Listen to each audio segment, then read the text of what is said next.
வாழ்க்கையில் பெருசாக கஷ்டப்படுறது வேலைக்காக தான். ஆனால் ஒரு கேள்வி, வேலை நம்ம சோர்வடைய செய்யுதா இல்லை உயிர் கொடுக்குதா? ஹாய் ஹலோ வணக்கம், கதைகள் தமிழோடு உங்களிடம் உரையாடுது உங்கள் அன்பு தோழி விஜயா. வாங்க காணொலிக்குள்ளே போகலாமா? ஒரு இளைஞன் இருந்தான். அவன் நல்லா வேலைக்கு போவான். சேலரி நல்லா இருந்துச்சு. ஆனால் அவன் ஹாப்பியாக இல்லை. மண்டே வந்தாலே மனசு சோர்ந்து போயிடுது. வேலைக்கு போகிறதுக்கு விருப்பமே இல்லை. ஒரு நாள் அவன் ஒரு புத்தகம் படிக்கிறான். அதுதான் தி பேசிவ் ஒர்க் மெடிடேஷன். அதில் ஒரு கான்செப்ட் இருக்குது, active work, passive work. Active ஒர்க்னால் என்ன? ஃபோர்ஸ் பண்ணி செய்கிற வேலை. ஸ்ட்ரெஸ் இருக்கும், டைம் ஸ்லோவாக போகும், டயர்டு ஃபீல் ஆகும். வேலை செய்யும்போது கிளாக்கை மட்டும் பார்ப்போம். பேசிவ் ஒர்க்னால் என்ன? விருப்பப்பட்டு செய்கிற வேலை. டைம் தெரியாமல் போயிடும், எனர்ஜி கூட அதிகமாக இருக்கும்.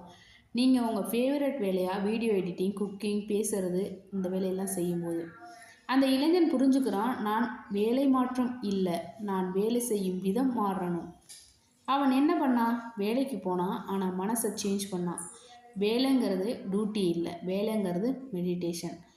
முழு கவனத்தோடு வேலை செய்யும் நிலை, டிஸ்ட்ராக்ஷன் இல்லாமல், ரிசல்ட்டை பற்றி டென்ஷன் இல்லாமல். இது மெடிடேஷன் மாதிரி தான். ஆனால் கண்மூடி உட்கார்ந்தில்ல, வேலை செய்யும் போதே நடக்கும்.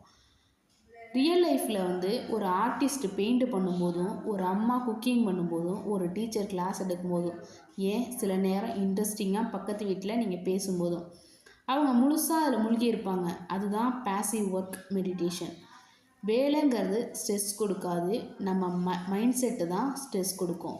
நீங்கள் வேலையை என்ஜாய் பண்ண ஆரம்பித்தா அந்த வேலை உங்களுக்கு எனர்ஜி கொடுக்கும். அந்த இளைஞன் இப்போது வேலையை சேஞ்ச் பண்ணலை, ஆனால் லைஃப் சேஞ்ச் ஆகிடுச்சு. அவன் வேலை செய்யலை, அவன் ஃப்ளோவாக ஆள ஆரம்பித்தான். உங்களுக்கு பிடிச்ச வேலை கிடைக்கலனாலும் நீங்கள் செய்யும் வேலையை நேசிக்க கற்றுக்கங்க. அப்போது வேலை இட்செல்ஃப் மெடிடேஷன் ஆகும். ஒர்க் பண்ணாதீங்க, ஒர்க்கோடு சேர்ந்து வாழ கற்றுக்கோங்க.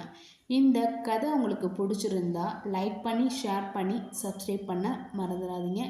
மீண்டும் அடுத்த காணொலியில் சந்திக்கிறேன். நன்றி, வணக்கம்.